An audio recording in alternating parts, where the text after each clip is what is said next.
Hello friends, welcome to सफलता मंत्र। दोस्तों, सीटेट 2020 की तैयारी के लिए आपके लिए पर्यावरण अध्ययन के एनसीईआरटी के हैंड रिटन नोट्स लेकर आ रहे हैं और बहुत 100% अच्छे से आपकी तैयारी कराई जा रही है। अभी तक जैसी खबर है, आपका एग्ज़ाम 5 जुलाई को ही बताया जा रहा है, लेकिन कोई भी अभी 100% सही खबर नहीं है। तो आप लोग तैयारी यही मान के करिए कि एग्ज़ाम आपका 5 जुलाई को ही होगा। बाकी जो कुछ भी अपडेट होगी 2-3 दिन में क्लियर हो जाएगी स्थिति और आपको इन्फॉर्म कर दिया जाएगा। तो चलिए दोस्तों, हमने अभी तक इसके 4 पार्ट दे दिए जिसमें आपके 100 क्वेश्चंस करा दिए गए थे।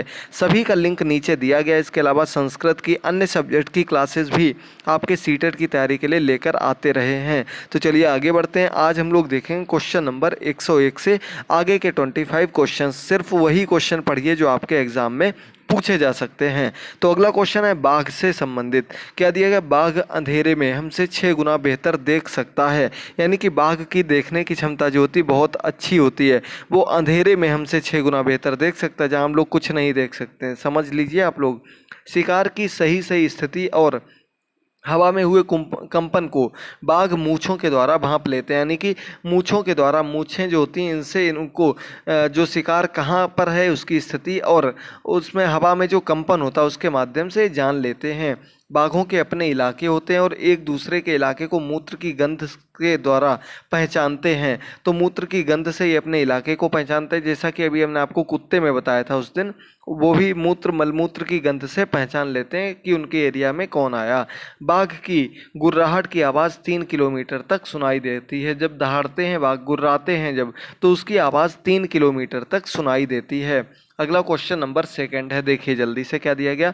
हवा से पत्ते हिलने की आवाज़ और शिकार की चलने की से पत्ते के हिलने की में हुई आवाज़ में बाघ अंतर स्पष्ट रूप से समझ लेते हैं। यानी कि हवा में चलने से पत्ते हिलने या फिर हवा की वजह से पत्ते हिल रहे हैं, ये आवाज़ अलग अलग रूप में बाघ आसानी से स्पष्ट रूप से समझ लेते हैं। उसके दोनों कान अलग अलग दिशाओं में बहुत ज़्यादा घूम जाते हैं। यानी कि उसके दोनों कान जो है उनमें अलग अलग दिशाओं में इतना घूम जाते हैं कि वो पूरी बिल्कुल एकदम स्पष्ट आवाज़ समझ सकते हैं कि वो पत्ते के हिलने की आवाज़ है या फिर शिकार की आवाज़ है।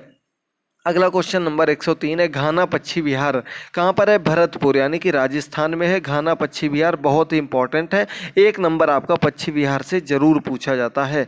जिम कॉर्बेट तो बहुत ही प्रसिद्ध है, ये उत्तराखंड में है और इससे ये भारत का सबसे पुराना राष्ट्रीय उद्यान है। आप लोगों को पढ़ाया गया होगा।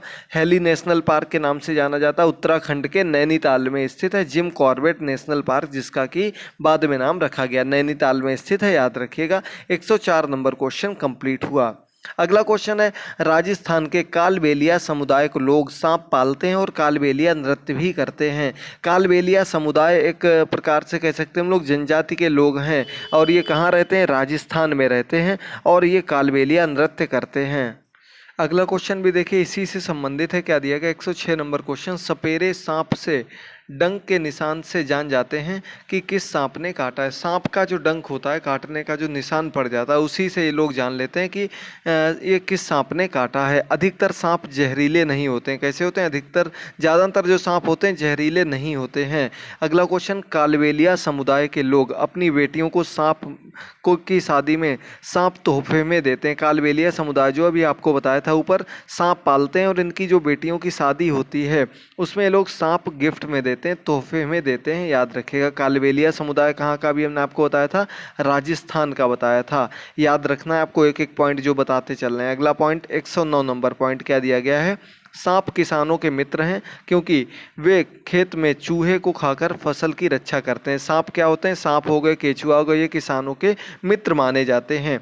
सांप को क्यों मानते हैं? क्योंकि ये जो खेत में चूहे वगैरह होते हैं, जो फसल को नुकसान पहुंचाने वाले कीट या जीव जंतु होते हैं, उनको सांप खा जाते हैं, जिससे कि फसल की रक्षा करते हैं। इसलिए इनको किसानों का मित्र कहा जाता है, याद रखिएगा। अगला क्वेश्चन है। कालबेलियों की वीन पार्टी में बीन, तुम्बा, खंजड़ी और ढोल होते हैं। इनकी जो वीन पार्टी होती है, एक तो बीन होती है, बीन तो जानते होंगे, एक तुम्बा होता है, एक खंजड़ी होती है और ढोल, ये 4 चीज़ें होती हैं। जिसमें ढोल को छोड़कर सारी जो होती हैं सूखी लौकी की लकड़ी बनाई जाती हैं। सभी चीज़ें, सिर्फ किसको छोड़कर? ढोल को छोड़कर बीन, तुम्बा, खंजड़ी ये सभी किससे बनाई जाती हैं? सूखी लौकी से बनाई जाती हैं। किससे? सूखी लौकी से, याद रखिएगा। अगला क्वेश्चन है नाग गुम्फान, इंपॉर्टेंट क्वेश्चन है ये आपका।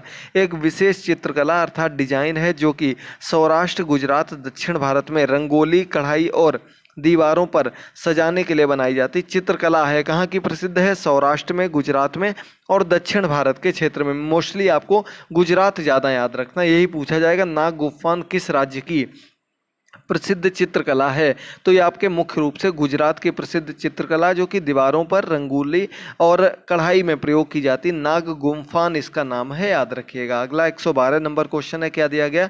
हमारे देश में पाए जाने वाले सांपों में से केवल 4 प्रकार के सांप ही जहरीले होते हैं। ये इंपॉर्टेंट क्वेश्चन है, सर्प पर आधारित एक क्वेश्चन जरूर पूछा जाता है। तो इनमें कौन से? नाग हो गए, करैत हो गए, दुबोइया हो गए और अफाई। ये 4 प्रकार के सांप ऐसे होते हैं जो कि बहुत जहरीले माने जाते हैं, जो कि हमारे देश में पाए जाते हैं, उनकी बात हो रही है।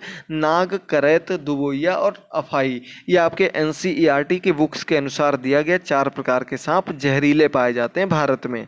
अगला क्वेश्चन, सांप जब किसी को काटते हैं तो उसके 2 खोखले दांत वाले जहर वाले दांत से जहर उसके शरीर में चला जाता है। यानी कि सांप जब काटते हैं किसी को तो 2 उसके खोखले दांत होते हैं जो कि अंदर से खोखले होते हैं और उन्हीं में जहर भरा होता है। वो जहर जो है वो उसके काटे हुए जगह पर पहुंच जाता है और शरीर में चला जाता है। इस जहर को खत्म करने के लिए जो दवा या सीरम बनाया जाता है वह भी सांप के जहर से ही बनाया जाता है और सभी प्राथमिक स्वास्थ्य केंद्रों पर मिलती है। जो सांप के कांटे के लिए दवा का प्रयोग किया जाता है, जो मोस्टली सीरम तैयार किया जाता है, ये सीरम जो है एक तो सभी स्वास्थ्य केंद्रों पर उपलब्ध रहता है, सभी जगह आपको छोटे से छोटे स्वास्थ्य केंद्र पर भी मिल जाता है। दूसरा, ये सांप के जहर से ही बनाया जाता है। जो सीरम होता है किससे बनाते हैं? सांप के जहर से ही बनाया जाता है, याद रखिएगा।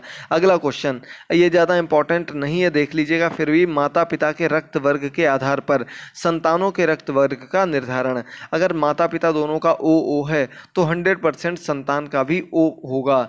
ये संभावित वाले नहीं, सिर्फ संभावित देख लीजिए। अगर माता का O है, पिता का A है, ये आपको रक्त वर्ग पढ़ाए गए थे, 4 होते हैं, O, A, B और AB दोनों, A और B अलग अलग, AB दोनों, ठीक है। तो अगर A और B है, अगर O है और A है तो O और A दोनों 50-50 चांस है। यानी कि जो रक्त वर्ग माता पिता का होता है उनमें से ही कोई एक रक्त वर्ग बच्चों का भी होता है। अगर ये ज़्यादा इंपॉर्टेंट लाइन है, अगर दोनों का A है तो O भी हो सकता है और A भी हो सकता है। इनमें से कोई एक रक्त वर्ग होने की सबसे ज़्यादा संभावना रहती है। इसी प्रकार से अगला क्या है, अगर B दोनों का है रक्त वर्ग तो O और B इनमें से कोई एक होने की संभावना ज़्यादा रहती है।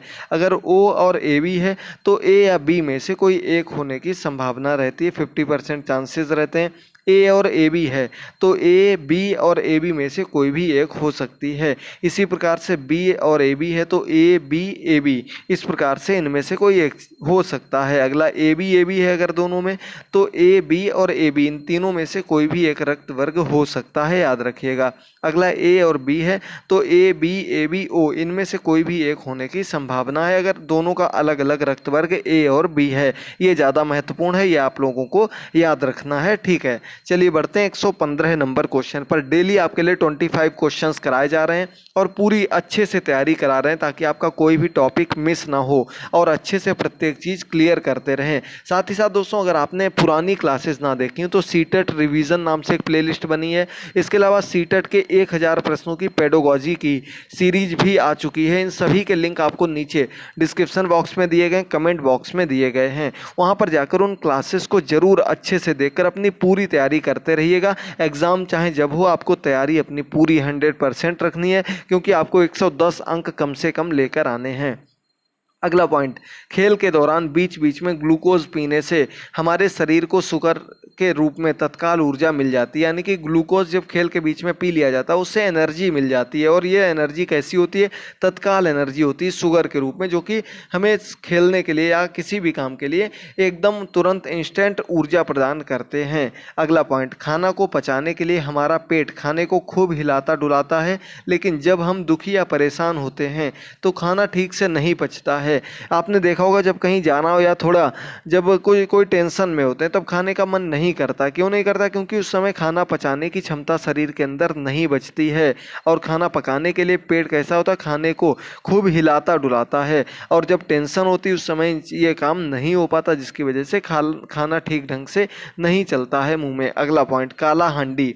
ये क्या? काला हांडी उड़ीसा में स्थित चावल उत्पादन का प्रमुख केंद्र है। काला हांडी इसका नाम है, उड़ीसा में स्थित है, चावल उत्पादन का प्रमुख केंद्र है, लेकिन अत्यधिक गरीबी और भुखमरी के कारण चर्चा में रहने वाला स्थान है। चावल उत्पादन का प्रमुख क्षेत्र है, लेकिन फिर भी अत्यधिक गरीबी के कारण ये क्षेत्र ज़्यादा चर्चा में रहता है। अगला पॉइंट, पचाने में लगने वाला समय। भोजन पचाने में, किस प्रकार के भोजन को पचाने में कितना समय लगता है? कच्चा अंडा पचाने की बात हो रही है, पेट को कितना? 1.5 घंटा लगता है। इसका बाद फेंटा हुआ अंडा पचाने में 2 घंटे लगते हैं। कम उबला अंडा पचाने में 3 घंटे लगते हैं, और पूरा उबला अंडा पचाने में 3.5 घंटे लगते हैं। कच्चा अंडा सबसे कम समय में पच जाता है। और आपको बता दें, जितनी भी कम तली हुई चीज़ें होती हैं वो उतनी ही जल्दी पच जाती हैं, याद रखिएगा। कच्चा दूध होता 2 घंटे में, और उबला हुआ दूध लगभग 2.25 घंटे में पचता है। ठीक है, ये आपके सभी क्वेश्चंस कंप्लीट हुए। तो दोस्तों आज की क्लास में यहीं पर रखते हैं, और ये 118 क्वेश्चन ये आपके 3rd से लेकर के 5th तक के NCERT के सभी क्वेश्चंस कंप्लीट हो गए। अब नेक्स्ट क्लास से आपको 6 से लेकर के 8th तक के सभी NCERT के क्वेश्चंस याद कराएंगे, बताएंगे। अगर आपको क्लास पसंद आ रही है तो दोस्तों जल्दी से सभी लोग कमेंट बॉक्स में कमेंट करके बताइएगा, लाइक कर दीजिएगा, और साथ ही साथ दोस्तों अगर आप कोई अन्य सब्जेक्ट चाहते हैं वो भी बताइएगा। संस्कृत की क्लास आपको कल सुबह जरूर मिलेगी। थैंक यू दोस्तों, गुड बाय, टेक केयर।